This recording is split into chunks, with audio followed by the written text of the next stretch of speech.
Olá pessoal, tudo bem? Sejam bem-vindos a mais uma aula do nosso canal Ética e Filosofia Política. Hoje nós vamos falar de um dos filósofos mais influentes de toda a história, Aristóteles. Portanto, essa aula é a continuação da aula antecedente, que falava basicamente sobre a ética e política com os pré-socráticos e Platão. Portanto, Aristóteles era conhecido como o pai da lógica. Ele também deixou um legado imenso na ética e na política, que ainda moldam nossas ideias sobre como devemos viver e organizar a sociedade. Aristóteles viveu na Grécia Antiga há mais de 2000 anos, e suas obras continuam sendo referências fundamentais nos estudos filosóficos.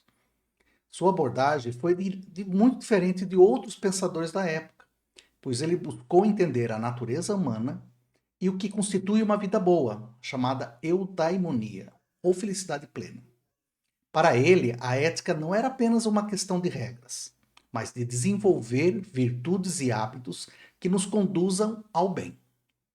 Na política, Aristóteles fez uma análise profunda das diferentes formas de governo, defendendo que o melhor sistema é aquele que promove o bem comum e a virtude dos cidadãos. Bem comum e virtude dos cidadãos. Sua ideia de que a política deve servir ao bem da sociedade e de que a virtude é essencial para uma vida política justa, ainda é extremamente relevante nos dias de hoje. Portanto, ao longo deste vídeo, vamos explorar como Aristóteles influenciou profundamente nossa compreensão de ética, virtude e organização social, e por que seus ensinamentos continuam tão atuais nos dias de hoje. Eu sou Antônio Carlos Pereira, e se vocês quiserem seguir nas redes sociais, né, e se inscrever no canal, eu agradeceria muito. Né? Então vamos à aula. Muito bem, então a gente falou bastante sobre Platão, a gente falou sobre técnica, sobre trabalho, sobre várias outras coisas que se relacionam nos dias de hoje com alguns conceitos de Platão. E agora nós vamos falar de Aristóteles. Aqui eu puxo rapidamente um mapa mental. Eu puxei esse aqui do Maps for Study, mas assim, eu só coloco isso aqui como uma introduçãozinha.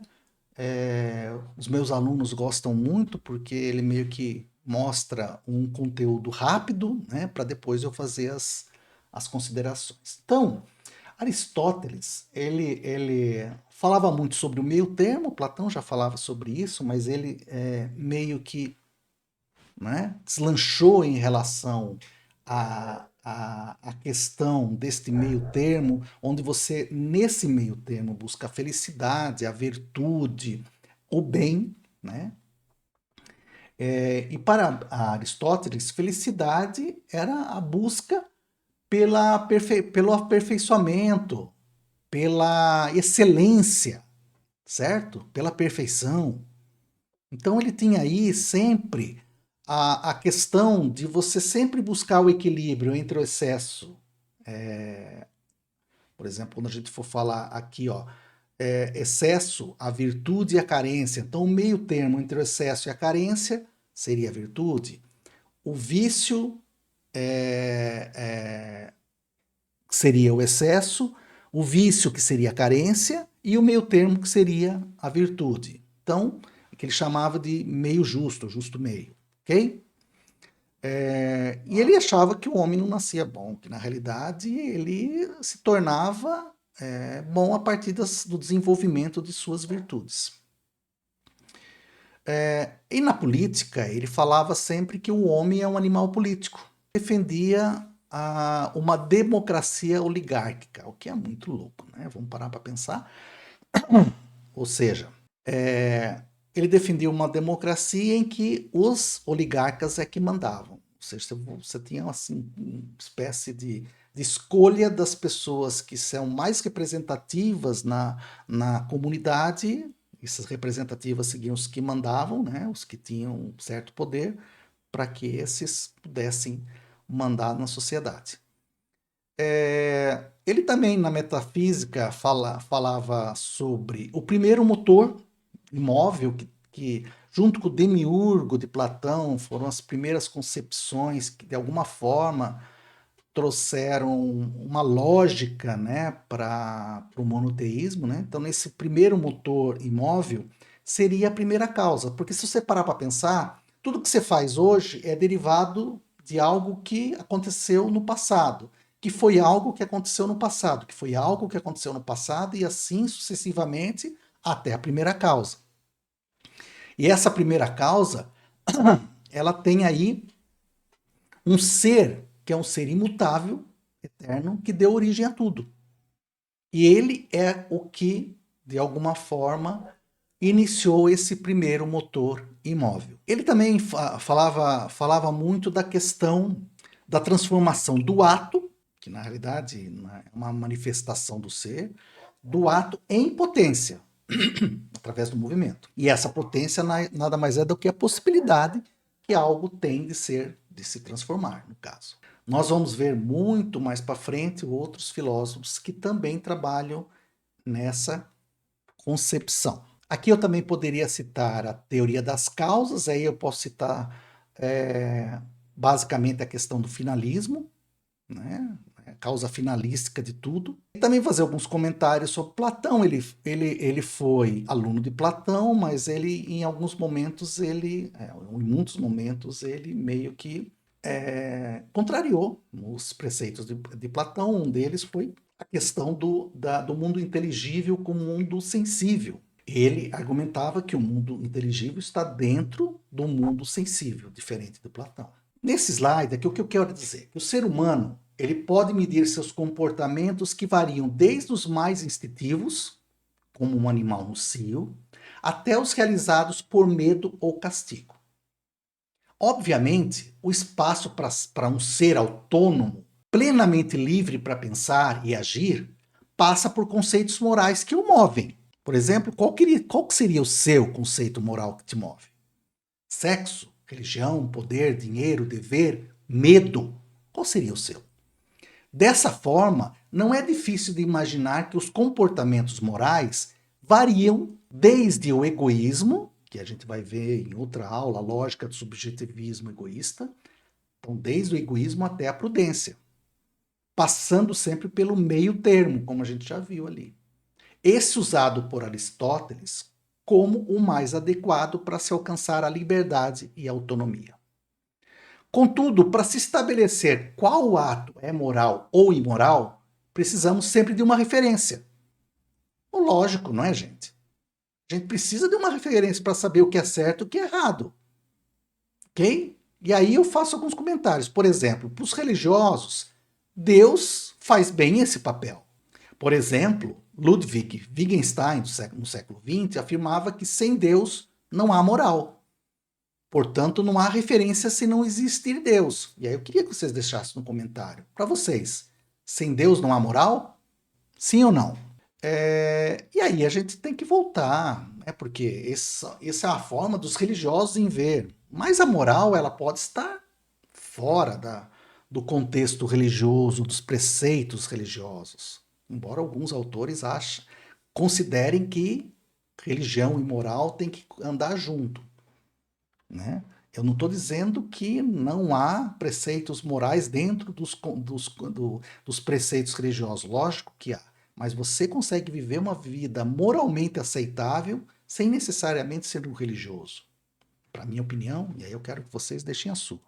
Vamos então tentar voltar ao valor, né? Que a gente sempre fala, aquilo que a gente considera realmente importante.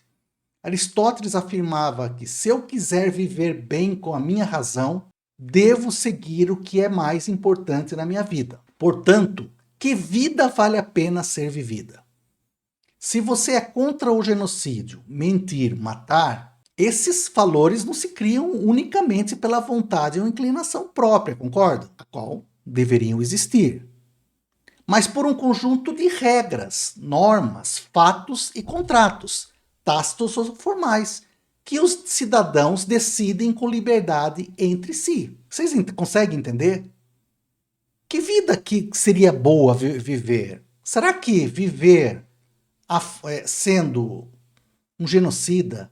Será que viver mentindo o tempo todo para as pessoas não respeitando contratos que sejam formais ou informais ou tácitos? Será que matar outras pessoas, tudo isso, será que é uma boa vida? Será que essa é uma vida que a gente quer viver? Será que esses atos morais, como mentir o tempo todo, seriam atos considerados interessantes para serem difundidos em outros tempos? Né? Mas talvez não fosse muito mais interessante vivermos de acordo com coisas que realmente, com atos morais que realmente eles de alguma forma dignifiquem a vida humana. E aí eu não estou fazendo papel de madre superiora. Aqui eu só estou fazendo um papel para refletir. O que é melhor? Né? O que é melhor? Viver uma vida no meio termo, onde você trabalha com certa transigência, ou viver sempre nos extremos, buscando transigir, né, valores morais, etc. E aí, o que é legal, que Aristóteles, ele achava que o importante era a busca do bem supremo, da excelência, né? E supremo porque vale por si mesmo, é um bem finalístico no caso. E fazendo um parênteses aí. Segundo Clóvis de Barros, ele afirma que tudo que vale por si mesmo é inútil, pois não teria outra utilidade, ele serve para aquilo, certo? Por exemplo, eu ministro essa aula porque acredito os conceitos que eu dissemino são importantes para as pessoas. E eu acho que isso pode trazer novos e novos e novos e novos e novos. E no final das contas, o que eu quero é me sentir satisfeito por um dever realizado. Certo? E isso é um bem supremo. É o grande gozo para Clóvis de Barros. É o grande gozo. É você conseguir atingir a excelência na medida em que você consegue fazer algo por si só, pelo próprio fim. Só isso. Sem outras finalidades. E ele considera que isso é inútil, pois essa satisfação que eu sinto, ela é boa para mim, serve a mim. É algo bom, mas serve para mim. Não sei se vocês conseguiram entender. E aí, eu sigo falando então da eudaimonia, né? Que na realidade é outro preceito de Aristóteles que está ligado com a questão da excelência. Eudaimonia é onde queremos chegar, os objetivos fins que temos em nossa vida. É o grande êxtase. A eudaimonia é isso. Não é aquela felicidade do seu time de futebol ganhar no domingo, né? Bem que eu queria que o 15 Piracicaba ganhasse todos, se estivesse na primeira divisão, eu ia ficar muito feliz. Mas eudaimonia não é isso. Eudaimonia é um grande êxtase. É o pleno desabrochar de suas habilidades, como Clóvis de Barros fala muito bem.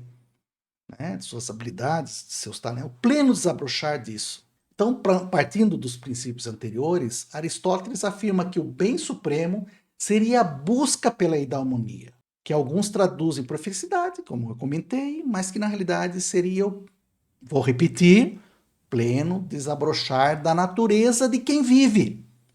Vou repetir, pleno desabrochar da natureza de quem vive.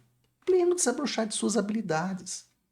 Né? Ou seja, o desenvolvimento de habilidades por parte do ser com o objetivo de fazer o bem, de atingir o bem supremo, a excelência. Então vamos a alguns exemplos que o Clóvis fala muito bem, que eu gosto muito. Por exemplo, uma planta, uma jabuticabeira, ela é semeada e desabrocha em determinado momento futuro, culminando no fruto. Ou seja, a jabuticabeira jovem tem a potência de se transformar em uma jabuticabeira adulta. E, portanto, esta terá uma vida eudaimônica, pois percorre um caminho para o Supremo, ou seja, para o seu fim. Né? Obviamente, supremo para esta árvore é dar o fruto. Portanto, o objetivo fim da jabuticabeira é viver como jabuticabeira. E aí a gente pode começar a pensar em algumas coisas atuais. Exemplo, você muda repentinamente a sua vida buscando a eudaimonia. Lá, eu sou uma pessoa que trabalha 15 horas por dia no mercado econômico, estou saturado, só vejo barbaridades, etc. Vou parar tudo, né? E vou virar um escritor, virar um escritor, né? Vou escrever romances, porque isso sempre foi a minha habilidade natural. Eu sei escrever muito bem. Aí que tá. Será que realmente isso vai dar certo? Será que realmente vale a pena todas essas tentativas? Isso não estou dizendo que ele não deveria sair do trabalho dele. Talvez sim. Mas mudar totalmente a sua vida, será que sempre, né? Sempre isso é o ideal? Será que isso realmente preenche o seu estado finalístico? Será que isso realmente te traz possibilidades de você alcançar a excelência? Pode ser que você seja um ótimo economista, um ótimo operador da bolsa, mas que você não seja um escritor tão bom, né? É um exemplo. E aí eu não estou buscando autoajuda nem nada, eu só estou tentando buscar exemplos para Aristóteles, ok? Esse conceito de potência, ele vai ser resgatado de uma forma muito mais estruturada no século XVII por Baruch Spinoza. Por sinal, eu sou um grande admirador de Spinoza. E na prática é o desenvolvimento de nossas habilidades, né? Ação, no caso, para atingir a excelência. Muito bem. Eudaimonia. Guardem essa palavra, porque ela é muito importante. Então, lembrem-se, é o grande êxtase, né? É a busca do nosso desabrochar de nossa natureza, na sua forma mais exponencial, né? É você atingir realmente algo que seja realmente importante na sua vida. Se graduar, fazer uma pós-graduação, ou conseguir terminar a sua empresa, ou simplesmente, gente, simplesmente ter um emprego e ter uma vida agradável, uma vida boa com a sua família, com a sua igreja, com seus amigos, etc. Não há problema nenhum em você ter uma vida eudaimônica quando você preenche esse vazio e você atinge esse estado em que você simplesmente, realmente atinge um êxtase na medida em que você preenche a sua vida de forma equilibrada e de forma, né? Vamos colocar a palavra aí, feliz. Então aqui, olha, eu achei buscando para os dias de hoje aqui, a gente está falando de trabalho e a gente não poderia esquecer, a gente está falando, desculpa, em valor, então a gente não poderia esquecer do trabalho, que é, obviamente, um valor para o indivíduo e para a sociedade. Contudo, quem nunca se sentiu no trabalho mergulhado em um buraco onde você não se reconhece? Mas você não se reconhece mais como pessoa, que é aquela sensação ruim, mas como objeto descartável. Quantas vezes não nos sentimos poderosos, donos do saber, da técnica, mas percebemos que somos instrumentos de manipulação, seja pela mais-valia, seja pelas normas, regras que seguimos, que não nos fazem sentido, ou simplesmente nos tornam escravos no sentido metafísico do lucro. Será que o trabalho nos permite o desabrochar de nossa natureza, alcançando a excelência? Ou seria somente um local de sofrimento? Essa é uma visão muito utilizada nos dias de hoje. Mas será que o trabalho precisa necessariamente ser um lugar para sermos mutilados e usados, que só tem o seu valor naquilo que se pretende dele? Ou seja, a produção, no caso, não poderia ser um local de busca da excelência? E aí vale uma pergunta para vocês. O que você faz para que o seu trabalho se torne um lugar da busca da excelência? Aqui eu trouxe para vocês uma primeira pergunta, né? O trabalho é um lugar para buscar a felicidade? E eu trouxe o trailer de uma série que eu gostei muito, que chama Ruptura. My name is Mark S. I'm Helly R. My name is Irving B. My name is Dylan G. And I have, of my own free accord, Elected to undergo the procedure Known as severance. Awesome. I give consent for the Lumen Corporation, And it's a good corporation. to sever my memories between my work life and my personal life.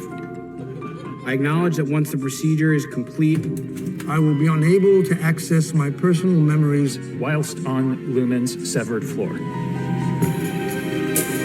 Nor will I retain work memories when I return home at the end of the day. I am aware that this alteration is comprehensive and irreversible. I make these I make these statements statements freely.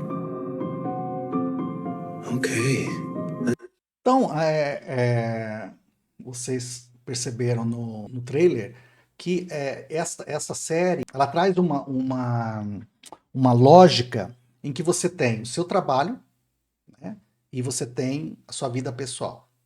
A partir do momento que você entra na empresa, né, você recebe seu crachá, entrou dentro do elevador, na hora que você chega lá em cima, no seu andar, você esquece totalmente das suas lembranças pessoais. E o mesmo vale quando você desce, entrega o crachá e você esquece totalmente das suas lembranças do trabalho. Então essa ruptura entre o trabalho, né, e a vida pessoal, a grande sacada dessa série. Porque ela discute coisas como, por exemplo, os porquês, né, de nós nos entregarmos ao trabalho de uma forma tão profunda, a ponto de nós esquecermos da nossa vida pessoal. E o quanto que isso pode afetar a nossa vida pessoal. Então é uma dica muito boa. A gente fala se a gente não pode desenvolver nossa excelência no nosso local de trabalho, eu trago para vocês aqui um vídeo sobre o mito de Sísifo, né? Vamos dar uma olhadinha aqui para ver se vocês gostam. Você conhece o mito de Sísifo? Sísifo era o astuto rei de Corinto, famoso por enganar até os deuses. Ele aprisionou Tânato, a personificação da morte, impedindo que qualquer um morresse, até que Ares, deus da guerra, libertou Tânato e levou Sísifo ao submundo. Sísifo enganou Hades, voltou ao mundo dos vivos, mas foi capturado novamente. Como punição, Zeus o condenou a rolar uma pedra até o topo de uma montanha. Mas sempre que estava perto do cume, a pedra rolava de volta. Esse ciclo sem fim tornou-se seu destino eterno, simbolizando a futilidade e a repetição das tarefas humanas. Esse é o mito de Sísifo, um reflexo profundo sobre a condição humana. Muito bem. Então, esse mito é bem conhecido, né? Que Sísifo como punição, tinha que pegar uma pedra grande, né? Levar até o cume da montanha e à noite a pedra caía caía e no outro dia ele tinha que fazer a mesma coisa. Então, vale aí a pena uma reflexão, né? Vamos imaginar Sísifo nos dias de hoje. Então, Sísifo é um personagem da mitologia grega, como eu disse para vocês, condenado pelos deuses a repetir eternamente a tarefa de empurrar uma pedra até o topo da montanha, sendo que todas as vezes que chega no topo, a pedra rola até o ponto de partida. Por exemplo, para Albert Camus, no século XX, Sísifos somos todos nós que erguemos pedras, né, pesadas, rochas repetidas vezes. Muitas vezes sem sentido, pois a vida muitas vezes realmente nos parece sem valor. Contudo, Camus nos alerta que muitas vezes não encontramos um sentido para a vida. E isso não deveria ser nenhum tormento, pois o tédio, ou nem mesmo o suicídio, deveriam ser nossa forma de evitar esse vazio, mas sim a revolta. E olha que legal, ele argumenta que a melhor forma de se revoltar é ser feliz. Olha que interessante. Portanto, será que podemos imaginar Sísifo feliz, apesar de todo o sofrimento? Dessa forma, pensando no dito anteriormente sobre o sofrimento que vivemos muitas vezes no trabalho, será que os mesmos não podem se transformar em algo com sentido que torne nossas vidas eudaimônicas? Será que o trabalho precisa necessariamente ser lugar para sermos mutilados e usados, que só tem o valor naquilo que se pretende dele? Não poderia ser um local da busca da excelência? E aí vale a pergunta: o que você faz para que o seu trabalho se torne um local de excelência?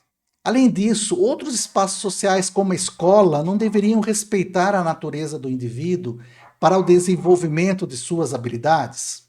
A busca da excelência deveria ser esperada para todos? E para voltar a Aristóteles, este acreditava que não há cidadãos que transformarão seu ato em potência na realização do bem supremo e outros, né, ele acreditava que alguns conseguirão desenvolver os atos, né, na busca da excelência e outros não conseguirão. Simplesmente isso, para ficar para vocês com mais uma das ressalvas de Aristóteles. Então, a melhor forma de se revoltar é ser feliz, segundo Camus. Aqui, vamos dar uma olhadinha aqui no vídeo, que é a forma como Aristóteles via a política. Então, vamos lá? De la política de Aristóteles, el enfoque principal se dirige hacia el análisis de la constitución de la polis ideal o ciudad-estado perfecta. Aristóteles nos lleva en un viaje conceptual para entender cómo una comunidad política ideal debería estar organizada y funcionar para lograr el bienestar común.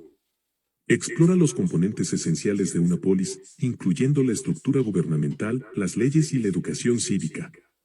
En este libro, Aristóteles examina detalladamente las diferentes formas de gobierno y cómo pueden combinarse en una polis bien ordenada. Argumenta a favor de una constitución mixta que incorpore elementos de la monarquía, la aristocracia y la democracia, equilibrando así los intereses de diferentes sectores de la sociedad. Además, discute la importancia de la distribución equitativa de la riqueza y el poder para mantener la estabilidad política y social. A lo largo del libro, Aristóteles nos desafía a reflexionar sobre el papel de la virtud y la educación en la formación de buenos ciudadanos, así como la importancia de la participación activa en la vida política. Nos ofrece un modelo ideal de ciudad-estado que busca promover la justicia, la igualdad y la felicidad de todos sus ciudadanos. En resumen, el tercer libro de la política nos proporciona una visión inspiradora de cómo podría ser una sociedad política ideal y los principios éticos que la sustentan. Então, os tipos de governo podem ser entendidos como classificação do Estado, forma de administração pública, organização do poder, relação governante e governo. Nos dias de hoje, poderíamos ainda classificar as monarquias absolutas, por exemplo, Vaticano e Omã, monarquias constitucionalistas, por exemplo, Reino Unido, Dinamarca e Espanha, república presidencialista, por exemplo, Brasil e Estados Unidos, e república constitucionalista, por exemplo, Alemanha e Grécia. Ok? Então, um Estado ele se constrói sobre alguns pilares: formas de governo, origem do Estado, se ele é contratualista ou naturalista. Precisa ter, eu acho que eu vou repetir, né? Povo, nação, governo e um território demarcado, além de soberania. Possuir instituições políticas, jurídicas, econômicas, administrativas e de defesa. E, por último, os estados podem se organizar em federações ou estados unitários. Portanto, buscando algo fundamental para os dias de hoje, é entendermos que um estado se constrói com instituições fortes. E todo ataque a estas, enfraquecendo-as, torna as instituições vulneráveis a pressões políticas e econômicas. Devemos lembrar que as instituições são constituídas por humanos, que são passíveis de erro. Contudo, o conceito de instituição vai além de um agrupamento de pessoas, mas sim de algo superior, que muitos filósofos afirmam ser metafísicos, e que têm legitimidade para tomar decisão. Mas voltando a Aristóteles, volta para o conceito de animal político, né, que ele chama, que é o zoon politikon, né, em grego, que é um animal racional que fala, pensa e que, além disso, tem necessidade natural de conviver em sociedade. Pode-se afirmar que a política aristotélica rejeita a tese liberal moderna de que o indivíduo é mais importante do que a família ou a sociedade. Aristóteles entende que a cidade tem procedência sobre qualquer um dos indivíduos, pois, isoladamente, o indivíduo não é autossuficiente. Já a falta de um indivíduo não é determinante para a vida da polis, da cidade. Ademais, o indivíduo só pode se desenvolver em sua capacidade racional plena, em meio à vida em sociedade. Por isso, Aristóteles afirma que o todo deve necessariamente ter precedência sobre as partes e o Estado. Deve ser superior ao indivíduo. Então, sempre lembrar, o todo deve ter precedência sobre as partes e o Estado deve ser superior ao indivíduo. Então, ele era defensor de um Estado forte, dominador. Dessa forma, não só o fundamento da existência do homem pode ser pensado na sociedade, como na ordem natural das coisas, uma vez que o todo deve ser colocado forçosamente antes das partes, o Estado assim se coloca antes da família e antes de cada indivíduo, pois o bem comum é superior ao bem individual e a coletividade suplanta o particular. Novamente, Aristóteles, tá? Para complementar, o animal político para Aristóteles é naturalmente o homem para além da sua condição animal, que existe para se dedicar à vida em comunidade. E nessa ideia, Aristóteles está valorizando a coletividade, o que nos conduz a 3 ideias iniciais do nosso ponto de partida. Portanto, o centro da reflexão de Aristóteles é a comunidade e não o indivíduo. Os seres humanos são sociáveis por natureza, isto é, são levados a viver em comunidade por sua própria natureza. E aqueles que não vivem em comunidade, para Aristóteles, ou são deuses ou são animais. Ou seja, ou estão acima ou abaixo do que é ser humano. Ok? Então vamos aqui. Aristóteles afirmava que a eudaimonia está ligada ao pleno exercício da natureza cívica. Veja que ele pontua muitas vezes isso. Então, a questão cívica era extremamente importante em Atenas, certo? E que a satisfação individual era representada pela valorização no convívio coletivo da existência humana, do animal político, no caso. Outra teoria desenvolvida por Aristóteles se relaciona à finalidade de todos os nossos atos. Tudo que existe tem uma finalidade. O elemento teleológico foi uma das concepções mais conhecidas de Aristóteles.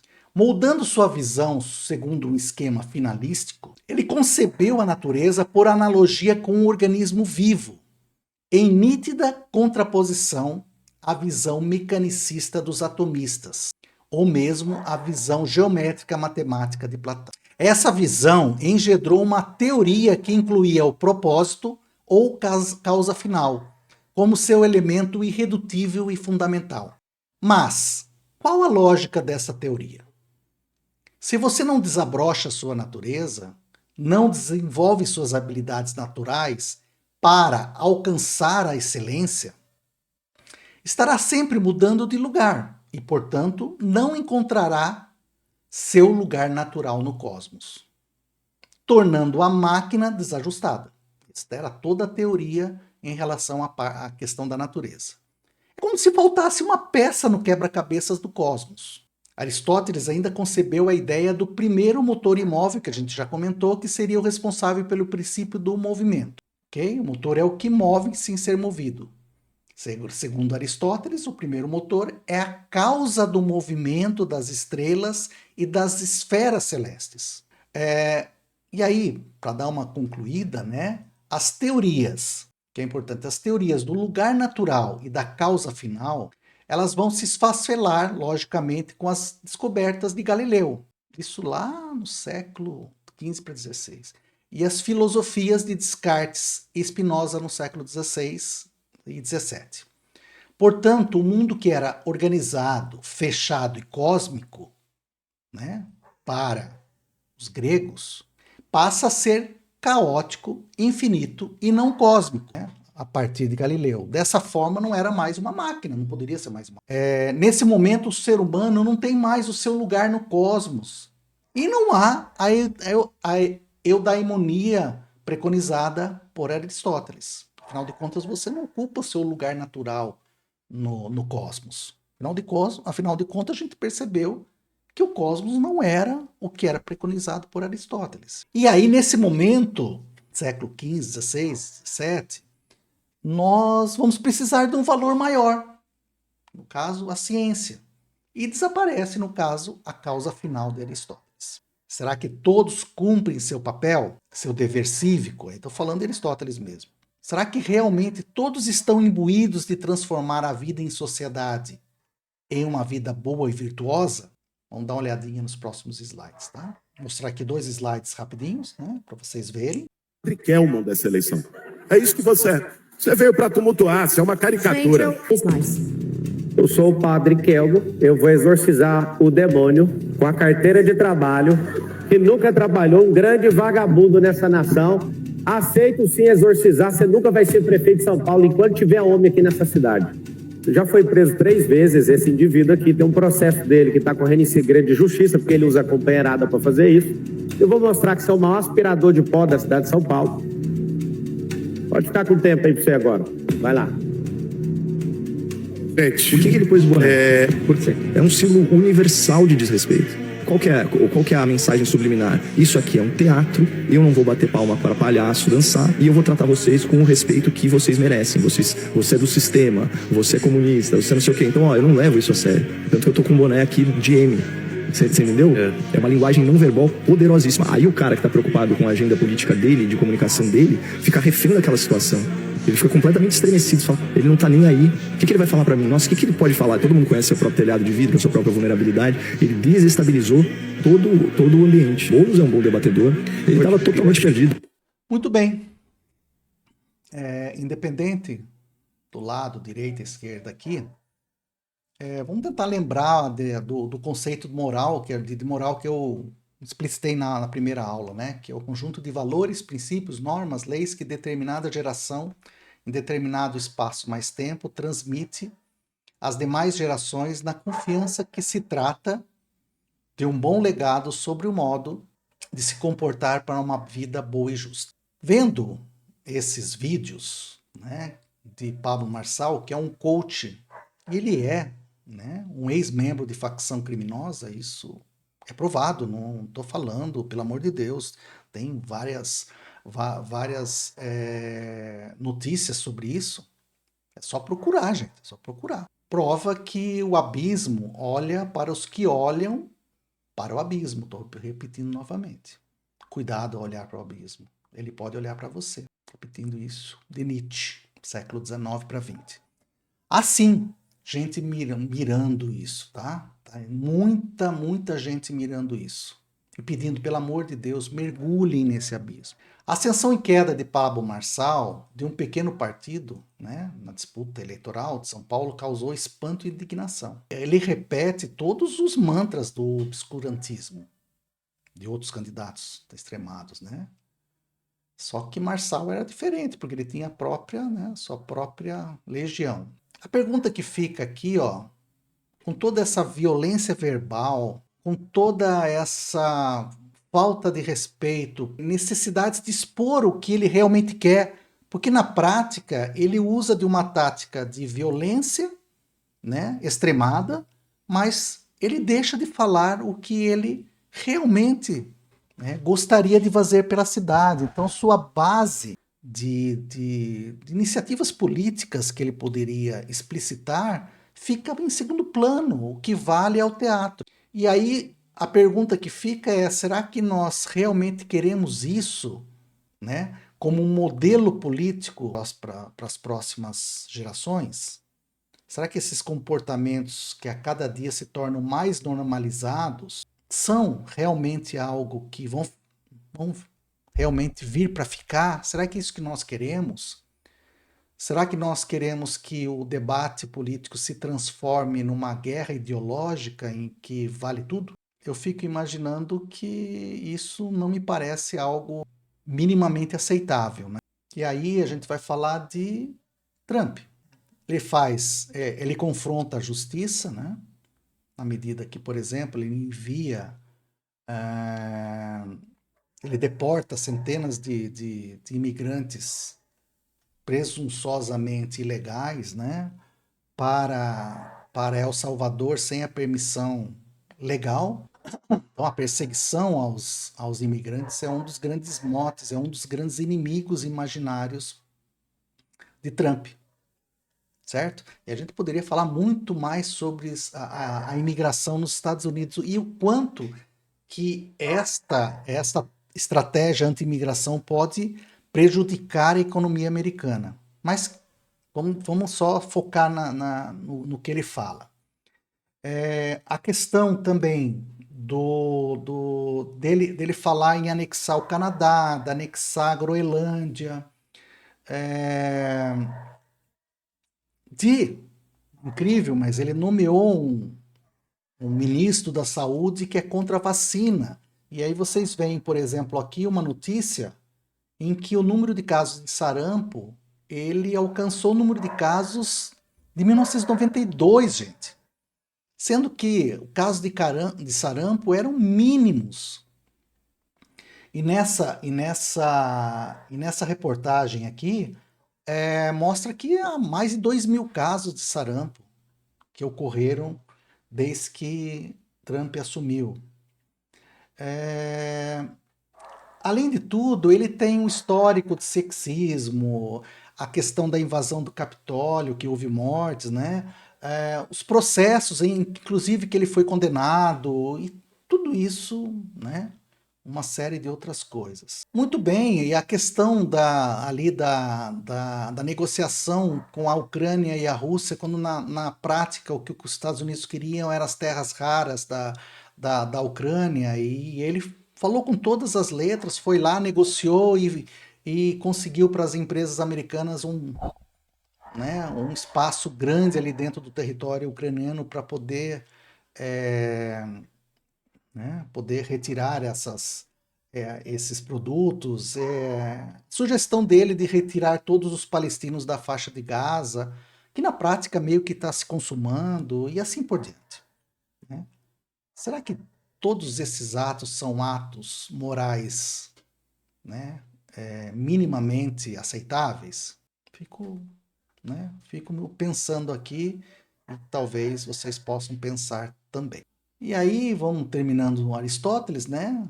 Segundo ele, nós não somos iguais. Isso é uma das coisas mais importantes da filosofia de Aristóteles, tá? Ele não disse que nós somos iguais. Portanto, os indivíduos com mais talentos devem servir mais perfeitamente ao funcionamento do cosmos. Quando a gente fala de talentos, a gente está falando da natureza.